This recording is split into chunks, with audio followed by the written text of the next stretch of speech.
नमस्ते बच्चों, यह वीडियो क्लास 10th के बच्चों के लिए होने वाला है और इसमें हम लोग चैप्टर 3 के कुछ ऑब्जेक्टिव पे डिस्कस करने वाले हैं। ठीक है, और ये चैप्टर 3 का पहला वीडियो है। चलिए हम लोग पहला सवाल की ओर बढ़ते हैं और सवाल देखिए क्या कर रहा है। सवाल कर रहा है कि अगर दो चर x y में अगर कोई रैखिक समीकरण दिया गया है ax by प्लस c बराबर 0 तो उसके अधिकतम कितने हल होंगे। तो याद रखिएगा ये 9th का ही बात है बुआ, 9th में हम लोग इसको पढ़े थे। तो हम लोगों का इसमें आंसर क्या हो जाएगा, अनगिनत। ठीक है, जब x y में दो चर वाला, ठीक है, एक रैखिक समीकरण दिया रहेगा तो उसका अनगिनत हल होता है। समझे आप, इससे समझिए। देखिए x प्लस बाई बराबर 5 और ये क्या है, ये दो चर का रैखिक समीकरण है। ठीक है, अब देखिए आप इसमें इसके अनगिनत हल कैसे हैं उसका हम थोड़ा सा एक आपको तथ्य पेश करना चाह रहे हैं। देखिए अपने मन से क्या होता है इसमें बउआ, x को हम 1 मान लें। कुछ भी आप x को मान सकते हो, तो हम x को 1 मान लिए। ध्यान से देखिएगा, तो x को जब 1 माने तो 1 प्लस बाई बराबर 5 हो गया। तो बाई का वैल्यू क्या आ गया, 4 आ गया। यानी कि यहाँ से एक हल क्या आ गया, x का 1 और बाई का 4। और ये हल कैसे है जी, तो इस 1 4 को यहाँ रखिए, 1 प्लस 4 क्या आ गया, 5, और इधर भी 5 है। LHS RHS जब संतुष्ट हो जाता है तो वो उसका हल कहलाता है, सिंपल। तो 1 4 को इस पे रख दीजिए आप, 5 आ जाएगा, है कि नहीं। इस तरह से आप अनगिनत मान ले सकते हैं। जैसे कि अगर हम चाहें तो हम यहाँ पे x को क्या मान ले, 5 मान ले। कुछ भी मान सकते हैं, तो इस बार 5 मान लेते हैं। तो जब x को यहाँ 5 मान लिए तो ये हो गया 5 प्लस बाई बराबर 5। तो ध्यान से देखिए, बाई बराबर क्या हो गया, 0। ये इधर प्लस में इधर घट के 0, यानी इस बार आंसर आ गया 5 और 0। इस तरह से हम बहुत सारा मान ले सकते हैं। चलिए x का एक और मान ले लेते हैं, -3। तो x की जगह -3 ले। ध्यान से देखिए, हम यहाँ LHS में वैल्यू पुट करते हैं। तो -3 प्लस बाई बराबर 5। तो बाई बराबर क्या हो जाएगा, ध्यान से देखिए 8। ये -3 उधर जाकर +8, यानी यहाँ वैल्यू आपका आ गया -3 और 8। और सोचिए इस तरह से, जैसे कि यहाँ पे 1 5 और -3 वैल्यू लिए तो बाई का एक अलग अलग वैल्यू हमको मिलता चला गया। तो इस तरह से कितना वैल्यू हम ले सकते हैं, अनगिनत वैल्यू लिया जा सकता है। इसलिए हम कह रहे हैं कि अगर कोई रैखिक समीकरण दिया होता है दो चर वाला तो उसके अधिकतम अनगिनत हल होंगे। ठीक है, इस बात का हम ध्यान रखेंगे। ठीक है, ये 9th का ही बात है, रैखिक समीकरण की हम बात कर रहे हैं। और हम लोगों का 10th में रैखिक समीकरण युग्म है। युग्म में बात कुछ और हो जाता है। ठीक है, उस पर हम लोग अभी तुरंत जरी देर में चर्चा करने वाले हैं। ठीक है, चलिए अगला सवाल देख लेते हैं। इस सवाल में देखिए कहा जा रहा है कि दो चर का रैखिक समीकरणों के हल अगर अनंत हों तो उसके आलेख कैसे होंगे। देखिए पहले हम एक जरूरी बात आपको समझाते चलते हैं। देखिए दो चर का रैखिक समीकरण युग्म का व्यापक रूप क्या होता है, आपको पता ही होगा, a1x प्लस b1y बराबर, या चलिए इसको और व्यापक रूप में लिख लेते हैं, एक second, plus b1y plus c1 बराबर 0। a2x plus b2y plus c2 बराबर 0। एक चीज़ यहाँ समझिए, तो इसका नाम एक रखिए, इसका नाम दो। ये दो चर का रैखिक समीकरण युग्म, दो चर वाले रैखिक समीकरण युग्म का ये व्यापक रूप हो गया। ठीक है, अब आप अगर ध्यान से यहाँ देखिएगा तो a1 हम किसको बोल रहे हैं, जो पहला समीकरण में x के साथ है उसको a1, जो y के साथ है उसको b1, और ये c1 का मतलब कोई अचर पद रहेगा। इसमें अगर आइएगा दूसरा समीकरण में जो x के साथ है उसको a2, जो y के साथ है उसको b2, और जो अचर पद है उसको हम c2 बोलेंगे। पहले मेरा a1 b1 c1 a2 b2 c2 clear होना चाहिए। एक हम समीकरण आपको लिख के देते हैं, 5x प्लस 3y बराबर 8, 7x घटाओ 4y बराबर 3। अब अगर आप इसमें देखिएगा तो a1 का काम आपका कौन कर रहा है, तो ये कर रहा है। क्यों, क्योंकि पहला समीकरण में x के साथ जो होगा वो मेरा a1 होगा, तो इसलिए हम बोलेंगे a1 मेरा 5। पहला समीकरण में y के साथ जो अंक होगा, जो गुणांक होगा, वो मेरा b1 होगा, और c1 जो मेरा अचर होगा यानी 8, पहला समीकरण का। ठीक है, उसी तरह से a2 का काम कौन करेगा, जो दूसरा समीकरण में x के साथ होगा 7, दूसरा समीकरण में जो y के साथ होगा उसको क्या बोलेंगे, b2 यानी -4, और उसी तरह से c2 मेरा क्या हो जाएगा, 3 हो जाएगा। तो इस तरह से a1 b1 c1 मेरा क्लियर होना चाहिए। ठीक है, इसके आधार पे हम एक बात समझाते हैं किस तरह से इससे सवाल पूछता है। जैसे याद रखिएगा, ध्यान से देखिए, अगर एक समीकरण दिया है a1x plus b1y plus c1 बराबर 0, ध्यान समझिएगा, a2x plus b2y plus c2 बराबर 0, इसको समीकरण 1 और इसको समीकरण 2 बोल लेते हैं। अब देखिए एक बात जो हम आपको समझाने वाले हैं कि हम लोग क्या करेंगे, जो भी समीकरण हमें दिया रहेगा a1 b1 c1 की जगह कोई ना कोई पूर्णांक दिया रहेगा, कोई ना कोई अंक दिया रहेगा, है कि ना। हम क्या कर सकते हैं, पूर्णांक क्या बटे में भी अंक हो सकता है, ठीक है, कोई भी अंक रहेगा, आप इतना समझ लीजिए, ठीक है, कोई भी वास्तविक संख्या रहेगा, ऐसा आप समझ लें। अगर हम तुलना करें a1 बाई a2 लिखें, ठीक है, जो समीकरण दिया रहेगा हम एग्जाम्पल से भी आपको समझा देंगे। अगर समीकरण जो दिया है उसका a1 बाई a2 लिखें और उसी समीकरण का b1 बाई b2 लिखें और फिर दोनों का तुलना करें, ठीक है, a1 बाई a2 लिख लेंगे, b1 बाई b2 लिख लेंगे, फिर दोनों का तुलना करेंगे, देखेंगे क्या दोनों बराबर है। मान लो कि बराबर ना हो सकता है कि बराबर ना हो, तो मान लेते हैं कि ये दोनों बराबर ना हो। यहाँ से खेल आपका शुरू हो गया। अगर आप किसी भी रैखिक युग्म दो चर वाला समीकरण उठाते हैं और अगर उसका a1 बाई a2 और b1 बाई b2 आपस में बराबर नहीं होता है तो आपका सवाल खुल गया। और पहला जवाब आप क्या दे सकते हैं भाई, कि इसका अद्वितीय हल होता है, केवल एक हल होता है। याद रखिएगा, क्या बोलिएगा, केवल एक हल होता है। याद रखिएगा, कब हम बोलेंगे, जब किसी भी दो चर वाले रैखिक समीकरण युग्म का a1 बाई a2 नहीं बराबर हो b1 बाई b2 का और आपसे पूछे कितना हल होगा, तो हम बोलेंगे केवल एक हल होगा, अद्वितीय हल होगा। ठीक है, आप क्या करेगा, आपको समीकरण दे देगा, समझे ना, और समीकरण देकर आपसे पूछेगा कि भाई इस समीकरण का कितना हल होगा, तो हम क्या करेंगे, उस समय उस समीकरण का a1 a2 और b1 b2 लिखकर तुलना कर लेंगे। ठीक है, अगर बराबर नहीं रहा तो बोलेंगे इसका केवल एक हल होगा। साथ ही साथ समीकरण देकर आपसे पूछेगा कि भाई बताइए इसका ग्राफ कैसा बनेगा। ठीक है, तो हमेशा याद रखना है कि अगर उस फिर ग्राफ भी पूछेगा तो हम क्या करेंगे, a1 बाई a2 और b1 बाई b2 का ही तुलना करेंगे। अगर ये दोनों बराबर नहीं रहा, अगर ये दोनों बराबर, ऐसा नहीं बराबर हो भी सकता है, उसका केस हम आगे आपको बताएंगे। अगर ये दोनों बराबर नहीं रहा तो ग्राफ के दृष्टिकोण से इसका हम आंसर लिख देंगे प्रतिच्छेदी रेखा। क्या लिख देंगे जी, प्रतिच्छेदी रेखाएं होंगी। ठीक है, साथ ही साथ एक सवाल और आपका बनेगा संगत असंगत। ठीक है, तो संगत समीकरण उसको हम बोलते हैं जिसका हल ज्ञात होता है, जिसका हल निकलता हो। तो हम अभी तुरंत आपको बताएं कि अगर a1 बाई a2 नहीं बराबर हो b1 बाई b2 का तो उसका एक हल होता है, अद्वितीय हल होता है, यानी हल तो निकल रहा है, इसलिए हम इसको बोलेंगे संगत समीकरण। और संगत समीकरण को ही हम लोग अविरोधी समीकरण भी कहते हैं। तो याद रखिएगा, तीन जवाब आप दे सकते हैं। अगर समीकरण में तुलना करने पे आपको ये चीज़ मिलता है तो तीन जवाब दे सकते हैं, केवल एक हल, प्रतिच्छेदी रेखाएं और संगत या अविरोधी। अब देखिए कैसा कैसा सवाल आपसे इतना में से घुमाकर पूछेगा। आपसे सबसे पहले पूछेगा कि भाई मान लो एक रैखिक समीकरण युग्म ये है दो चर वाला और उसमें अगर a1 बाई a2 नहीं बराबर है b1 बाई b2 का, डायरेक्ट आपसे पूछ सकता है। ठीक है, ये इतना देकर नहीं बराबर है तो बताइए उसका हल कैसा होगा, तो ऑप्शन में दिख जाएगा केवल एक हल होगा। हो सकता है ये सारा दे दे और आपसे पूछे उसका ग्राफ कैसा बनेगा, तो बताइएगा प्रतिच्छेदी बनेगा। ये डायरेक्ट दे दे और आपसे पूछे कि बताओ वो संगत समीकरण कहलाएगा, संगत युग्म कहलाएगा या असंगत कहलाएगा, तो बोलेगा संगत कहलाएगा। इसमें ये भी दे देगा कि भाई एक रैखिक समीकरण युग्म है दो चर का और उसका केवल एक हल है, उसका केवल अद्वितीय अगर हल है तो उसका ग्राफ कैसा बनेगा, तो आप जवाब दीजिएगा प्रतिच्छेदी बनेगा। आपसे ये भी पूछ सकता है कि अगर किसी रैखिक युग्म का दो चर वाले रैखिक युग्म का अगर ग्राफ प्रतिच्छेदी बन रहा है तो बताओ उस समीकरण को हम कौन सा समीकरण बोलेंगे, संगत के संगत, तो आप जवाब दीजिएगा संगत। समझे कि नहीं समझे, तो घुमा फिरा कर इससे सवाल पूछ सकता है। अब क्या करेगा, कोई समीकरण दे देगा, देखिएगा कोई समीकरण दे देगा सीधा, समझे, जैसे दे दिया 5x प्लस 3y बराबर 12, 4x घटाओ 7y बराबर 18, सीधा समीकरण दे दिया, समझे ना। और बोलेगा बताइए कि इसका ग्राफ कैसा बनेगा। मान के चलिए आपसे पूछ दिया इसका ग्राफ कैसा बनेगा, तो हम कुछ नहीं करेंगे, हम इस समीकरण का a1 बाई a2 लिखेंगे। तो a1 बाई a2 लिख दीजिए, ये a1 है ये a2 है, यानी 5/4। अब हम क्या करेंगे, इसी समीकरण का b1 बाई b2 लिखेंगे।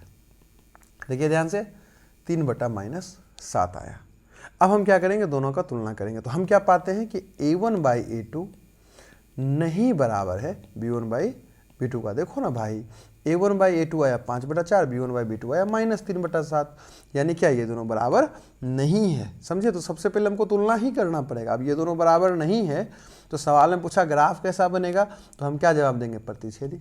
यही समीकरण दे देता और आपसे पूछता कि भाई इसका हल कितना होगा, तो बोलिएगा अद्वितीय। आपसे पूछ देता बताओ ये संगत है कि असंगत, आप बोल दीजिएगा संगत। तो इस तरह से सवाल आपका ये केस पर 3 सवाल आपसे 4 सवाल आपसे पूछ सकता है। समझे कि नहीं समझे? हल, ग्राफ, संगत, असंगत। अब इसको भी आपस में मिक्स करके पूछ सकता है। हम बताएं संगत है तो ग्राफ कैसा बनेगा, असंगत है तो उसका हल कितना होगा, या एक हल है तो उसका ग्राफ कैसा बनेगा, ये घुमा कर आपसे पूछ सकता है। तो इतना बात का आप ध्यान रखिएगा, ठीक है। अब हम लोग आगे बढ़ते हैं। अब दूसरा सिचुएशन हम आपको बताते हैं। यही a1/a2 का आप तुलना कर रहे थे और हो सकता है कि a1/a2 b1/b2 के बराबर निकल जाए, ऐसा भी तो हो सकता है। तो उस समय हम क्या करेंगे, c1/c2 लिखेंगे, क्योंकि याद कीजिए रैखिक समीकरण युग में c1/c2 तो अवेलेबल ही है कि नहीं। तो जब ये दोनों बराबर निकल जाए तो हम क्या करेंगे, c1/c2 लिख देंगे। और क्या, फिर इसका तुलना करेंगे। तो हो सकता है कि जब c1/c2 लिखें तो वो भी आपका बराबर आ जाए, हो सकता है कि वो बराबर आ जाए। तब जब तीनों बराबर मिल गया, क्या हुआ, ये तो पहले ही बराबर मिल गया, तब तो इसको लिखे। अब क्या हुआ, तीनों आपस में बराबर हो गया। जब तीनों बराबर हो जाएगा तो एक बात याद रखिएगा, पूछेगा इसका हल कैसा होगा। अगर तीनों बराबर हो गया और पूछा हल कैसा होगा, तो बोलिएगा इसका अनेक हल होगा, ठीक है, इसका अनेक हल होगा। दूसरा पूछेगा ग्राफ कैसा बनेगा, तो बोलिएगा संपाती बनेगा। तीसरा आपसे पूछ सकता है कि इसको संगत बोलेंगे कि असंगत, तो बोलिएगा संगत, ठीक है। और संगत को हम लोग क्या बोलते हैं, अविरोधी भी बोलते हैं। और साथ ही साथ जब अनेक हल होता है बउआ, तो उसको हम लोग आश्रित युग्म भी बोलते हैं, ठीक है। क्या बोलते हैं, आश्रित युग्म भी बोलते हैं। तो याद रखिएगा, संगत अविरोधी ऑप्शन में दे दिया तो संगत अविरोधी के साथ चला जाना है, अगर आश्रित दिया तो आपको आश्रित के साथ जाना है। समझे कि नहीं समझे? संगत हम अनेक हल वाले को भी बोलते हैं और संगत हम एक हल वाले को भी बोलते हैं। यानी कि जहाँ ये चीज़ मिल रहा है आपको, उसको भी आप संगत बोलिएगा, और जहाँ ये चीज़ मिल रहा है उसको भी आप संगत बोल सकते हैं। समझे?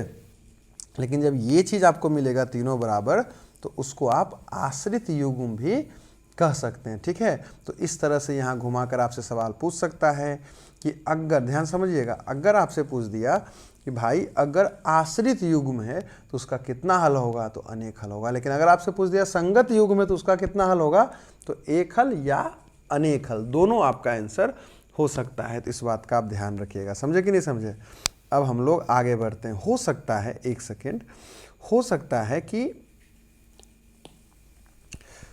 हम जब तुलना करने बैठे तो a1/a2 बराबर हुआ b1/b2 का, तो हम क्या करें, c1/c2 लिख दिया। हो सकता है कि ये बराबर ना रहे, ऐसा भी तो हो सकता है।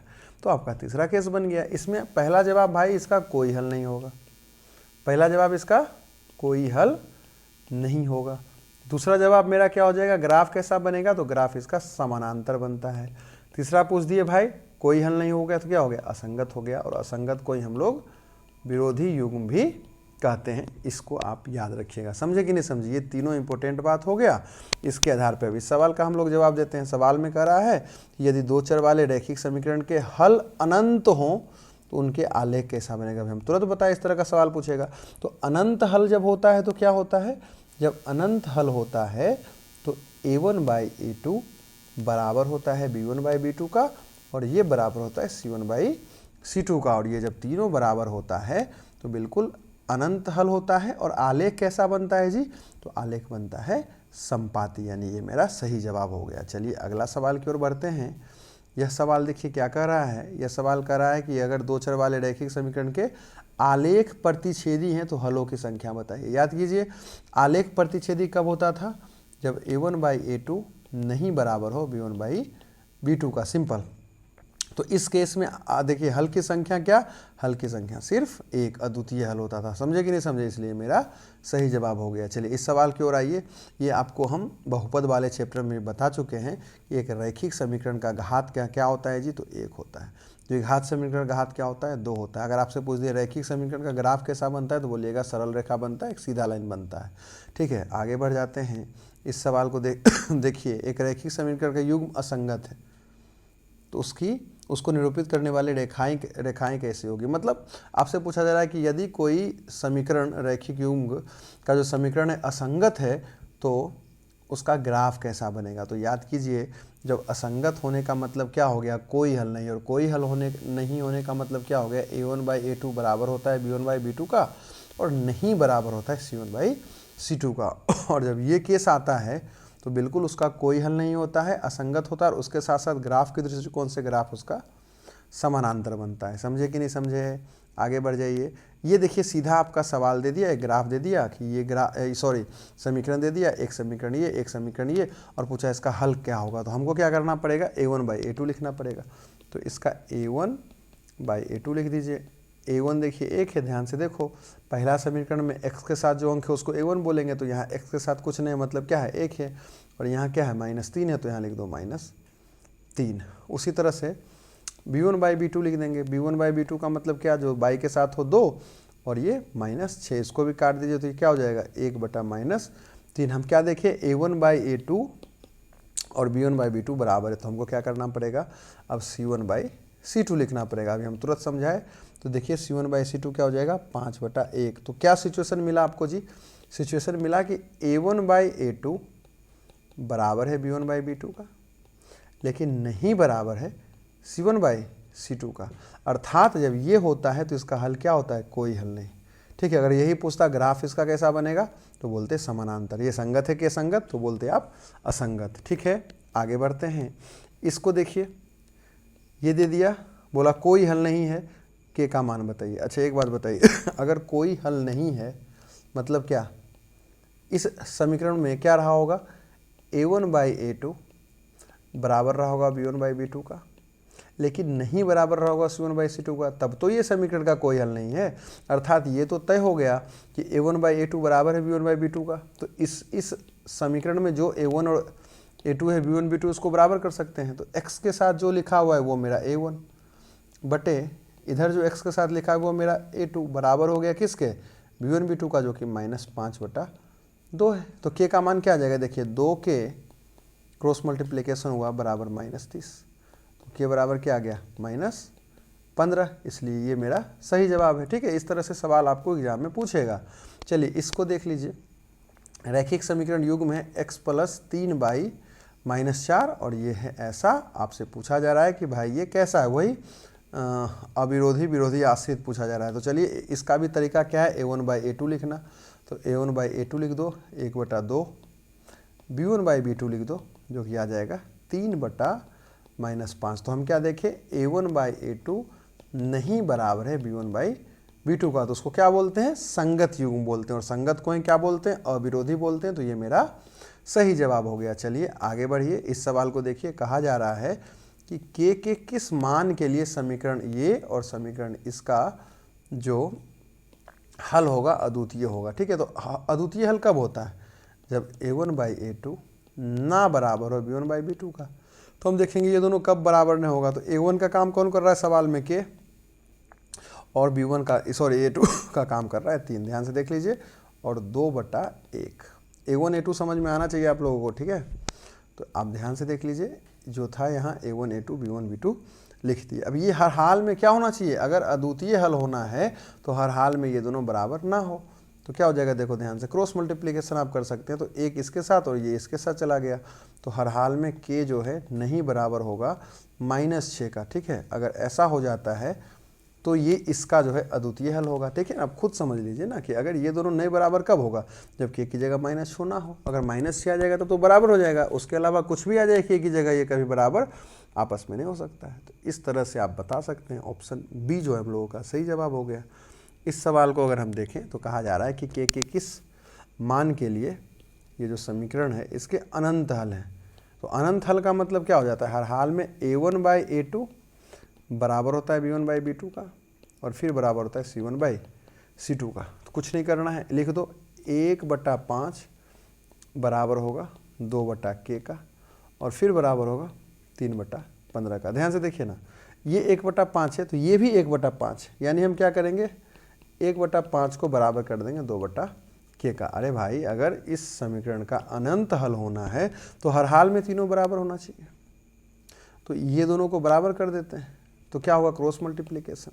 तो आप क्या देख पा रहे हैं k का वैल्यू 10 आ गया है कि नहीं। और अगर यहाँ 10 रखिएगा, आप ध्यान से देखिए, अगर हम एक सेकेंड अगर हम यहाँ 10 रखते हैं तो ये भी कट कर क्या हो जाएगा 1/5, ये भी 1/5 और ये भी 1/5, इसलिए हम क्या बोलेंगे मेरा k का वैल्यू 10 होना चाहिए। चलिए इस सवाल को देखिए, कहा जा रहा है कि x घटाओ 5 बराबर 0 है तो इसका आलेख कैसा बनेगा। ठीक है, तो याद रखिए ये क्या है x बराबर 5 -5 जो है उधर जाकर +5 हो गया।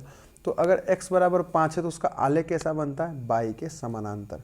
अगर y बराबर हम बोल दिए 3 है, उसका आलेख कैसा बनेगा तो x के समानांतर। इसको आप डायरेक्ट याद रख सकते हैं। बाकी अगर ग्राफ के दृष्टिकोण से अगर देखिएगा तो याद कीजिए कि ये मेरा ग्राफ अगर थोड़ा सा अगर आपको आइडिया होना चाहिए पहले से, तो आप यहाँ से भी समझ सकते हैं कि ये x डैश हो गया, ये y हो गया और ये मेरा y डैश हो गया। जिसे मान लो x बराबर 5 दे दिए, बोले इसका ग्राफ बनाइए। तो x बराबर 5 दे दिए, इसका जब आपको ग्राफ बनाने के लिए कहा जाएगा तो आप खुद सोच लीजिए, इसको हम समीकरण की भांति अगर बनाएं, एक सेकेंड, तो हम इसको क्या लिख सकते हैं x घटाओ 5 बराबर 0। ये इधर प्लस में था, उसको इधर भेज दिए माइनस हो गया। या एक सेकेंड, इसको हम दूसरा तरीका से आपको समझा देते हैं। क्या हम इसको लिख सकते हैं x + 0y बराबर 5। ध्यान से देखिए, तो क्या x बराबर 5 को हम लिख सकते हैं x + 0y बराबर 5, और जैसा ग्राफ बनता है x को आप 1 ले लीजिए। ठीक है, x को अगर 1 ले लें या y को लेके चलिए, नहीं तो फिर आपको दिक्कत हो जाएगा। y को हम 1 मान लेते हैं तो x का वैल्यू क्या आएगा 5 ही आएगा। क्यों? क्योंकि आप ध्यान से देखिए ये क्या है, ये 0 है ना, 0 जानबूझकर लिखा गया, तो ये 0 × 1 0 ही हो जाएगा, तो x का वैल्यू 5 हो जाएगा। उस आधार पे आप y को 3 मान लो, x क्या आएगा 5 आएगा। आप खुद सोच लीजिए ना, तो कुछ भी मानते जाइएगा x क्या आने वाला है आपको 5 ही आने वाला है। तो जब ग्राफ पे जाइएगा, मान लीजिए कि यहाँ 1 है, यहाँ 2 है, यहाँ 3 है, यहाँ 4 है, यहाँ 5 है, यहाँ 1 है, यहाँ 2 है, यहाँ 3 है, यहाँ 4 है मान लीजिए। अब इसको ग्राफ पे जब दर्शाइएगा तो पहला बिंदु हम लोग क्या हुआ 1 और 5 हुआ, तो x का 1 यहाँ, सॉरी y का है ना, तो y का 1 यहाँ और x का 5 यानी ये बिंदु यहाँ आ गया। फिर आप देखिए y का 3 कहाँ है, यहाँ है, x का 5 यहीं है। तो आप खुद सोच लीजिए कि ये कुछ भी लेते जाइएगा आप, आपका ये सारा बिंदु यहाँ आएगा। तो क्या हुआ, ये जो लाइन खिंचाया, आप ध्यान से देखिए, ये जो लाइन खिंचाया है वो क्या देख रहे हैं, अगर समीकरण x बराबर 5 है तो वो y के समानांतर खिंचाया। यही हम आपको कहना चाह रहे थे, समझे ना। तो x दिया गया है तो y के समानांतर खिंचाएगा, y दिया गया है तो वो x के समानांतर खिंचाता है। समझे कि नहीं समझे। चलिए आज के लिए इतना ही, बहुत बहुत धन्यवाद। और एक वीडियो जो है चैप्टर 3 का ही है, उसमें कुछ ऑब्जेक्टिव हम लोग डिस्कस किए हैं, जो कि ऑफलाइन टेस्ट हम लोग लिए थे कोचिंग में, उसका वीडियो डिस्कस किया गया है। वो भी तीसरा चैप्टर का है वीडियो है, उसमें भी अच्छा सवाल डिस्कस किया गया है। तो उसका जो लिंक है हम डिस्क्रिप्शन में आपको डाल देंगे, वहाँ से आप देखकर वहाँ से भी कुछ ऑब्जेक्टिव आप सीख सकते हैं। ठीक है, धन्यवाद।